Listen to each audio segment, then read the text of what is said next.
So Tony Brooks took a look at the swing of Kay again. And here's a picture of Tony Brooks. Tony Brooks is a very good golf instructor over at Lion Golf Academy on YouTube. And on most Sunday nights, he has a show called Red Light Live.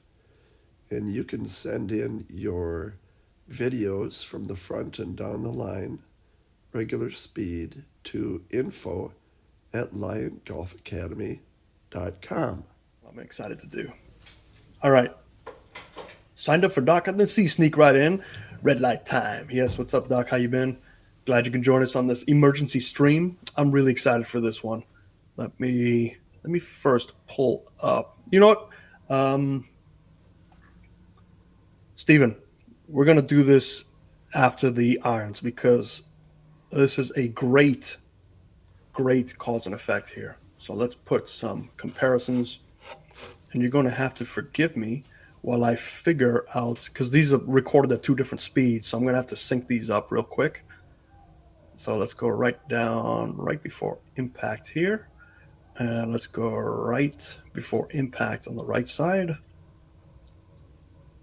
Somewhere here. Okay, good. Right there. And we go top of the swing. Actually, you know what? Yeah, let's go top of the swing. And top of the swing here. Okay, so we should be good now. So let's start at the address position. And so this young lady was.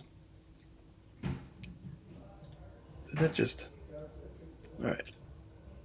Okay, so this young lady sent a video 2 or 3 weeks ago. I'm not quite sure when. And my suggestion right away was take care of that ball position because the ball position is going to create some havoc for you. Now we see what is going to occur. So we're going to do this in red here. And let's put a straight line up to the sky. So we see how much of that ball position is really behind her body. Now this is going to cause her to start staying back somehow, manipulating the spine tilt at the top to match that to get her weight shift. And then she's going to either be stuck back there or she's going to have good weight shift and she's going to have to throw her hands. So we can see as we get to the top of the swing. Now let's go. Hopefully I did this right. Okay, top of the swing, perfect. So we can see just by moving her ball position, you can see, I mean, how much more athletic and how much more centered is this one on the right side. And let's see if we can zoom in here. This one right here versus this one.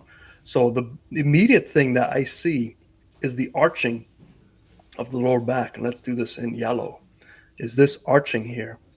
That arching is gone. It's more of a natural arch. So do you think about why she had to arch that position so far? Even with that arch, she's trying to get her upper body over that golf ball. Even with that arch, you can see the ball position is still stuck on her right side. It hasn't quite met the seam of her shoulders. Where look at the one on the right side. She is now the weight distribution is much easier because the ball position there, she's more behind that golf ball. And we can see that this arch here was pointing slightly down and this arch isn't as pointing as much down. So there's less of this like tilting, stacking, but to try and get to that ball position. But what we will not see is an immediate change at impact. And this is what I want to just caution everybody and why it's important to make sure you address this sooner than later. Because if you take a look at the impact on both of these, we can see even though she has a better body position on the right side, look at what her hands are doing. Her hands are still throwing because they're so used to throwing all those years to that back ball position.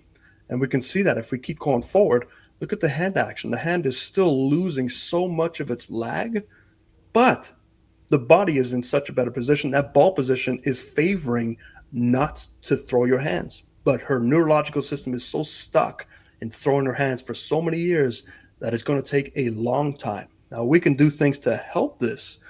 Some dry swing drills you can do is at the top of your swing. Let's see if we can go to the top of the right swing here.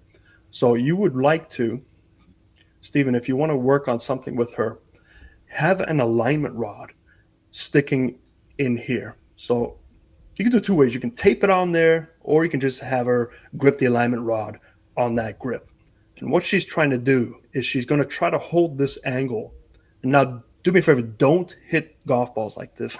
She'll hit herself. This is a slow swing. And what she's trying to do is carry that angle a little bit further. So right about here is where she loses that angle. So if she goes the next frame, guess what's going to happen to that alignment rod? It's going to hit her right on the side. It'll hit her back over here. So you were trying to prolong that angle. So in this position, she should still feel like that alignment rod might be pointing to the target. And then make sure her hands are keeping up with the rotation. So the hands should be here. So we're just trying to keep up with the rotation. She doesn't have to throw her hands too early. And the reason why her hands are in that position now is, if you remember a couple of weeks ago, we did a video about releasing your angles. Whenever you release your angles of your wrists, your hand speed slows down.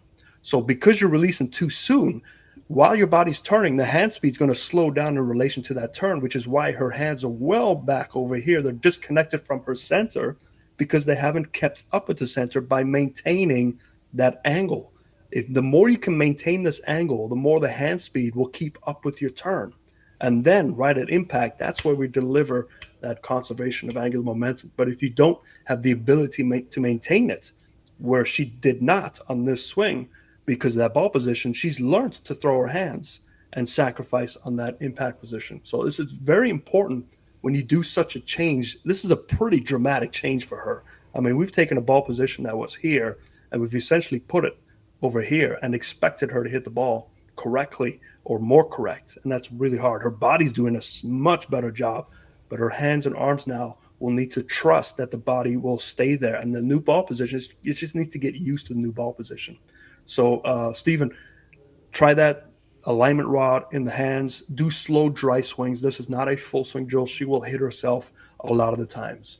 So exaggerate it. So even past impact for a while, just with the alignment rod, have her hold that angle even longer and have the alignment rod point to the sky at this point, just to get her used to that right hand. You could see her right hand is so dominant. If we go to this one and zoom in real close, watch the right hand. So the right hand at this point is doing all the work. Look at that. So you see the flexion of the right hand. Boom. Look at the wrists and the forearms are really taking over. So she's right hand dominant. You know, nobody really flicks their left wrist at this point. It's all right hand. So we've got to just train her right hand just to slow down a little bit. So hopefully, Stephen, that'll help you. But let's look at this driver, because I think that's a good one to help you out next as well. So let's pull this in a single viewing. Let's zoom in a little bit. And let's take a look. Oh, I can't move it up.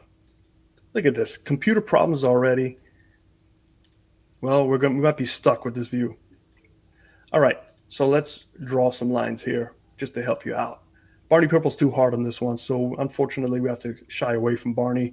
Let's do some smoking blue here. All right, so I know last time we helped her out with her feet. Her feet were very close to the golf ball. Her rear end was sticking too far back and she got trapped. So let's do a quick alignment check. So it's better, Stephen, but you can still see it needs to be a little bit further back. Another thing I see is this. She's got a lot of bend forward. Now, this might be too much for a driver. So when you bend too far forward, you also have to stand further back, or else you're going to hit the ground way back over here. So you can see that by her arms are reaching out instead of, being a little bit more natural. Now, you don't want to be straight down. There's a slight reach with the driver, but that is a lot of area to cover. So maybe a little bit taller will help her out, because if you take a look at her shoulder tilt, and this will help you see this. So let's redraw this in red, because red's a little bit easier. So shoulder tilt based on that setup, because it is so far forward, to maintain your tilt versus your spine setup with this extreme forward lean with a long driver, when you're trying to swing up by getting your club path to be very shallow, it's dangerous, because now all of a sudden she's going to feel like she's going to bottom out there. So if you take a look at her swing, look at what she does. So she stood up to get a more level shoulder tilt.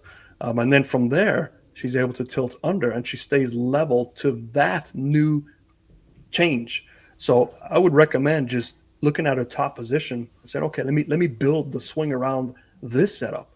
So more of this setup where it's this high, and the spine will be perpendicular to that, and then her back brace line will be about here. So if we go back to the beginning, we can see how much we need to change. Now, obviously, this won't change her initial. I should have did that backwards, right? So red is bad in this case. Excuse me, red is good in this case. Green is bad. So you can see we're just changing her to be more natural where she gets to the top. But remember, when you change the start, it might not change her habit to lift up even more. So this is where you have to just monitor and help her with that transition point. So maybe, stand a little bit closer, a little bit taller, feel the weight more towards her toes to get her to be centered out. Because I'm sure she feels a lot on her heels now just by looking at this. I could be wrong, but it just looks like that to me. And then just work on staying in that posture. But it's definitely a lot better compared to where she was before. So I hope that helps you, Stephen. Let me know if you need any clarifications. You got my email. If she needs any clarification, just let her know. Hopefully, she might even be watching this. I need that coffee. All right. Let's see who. So thanks for watching.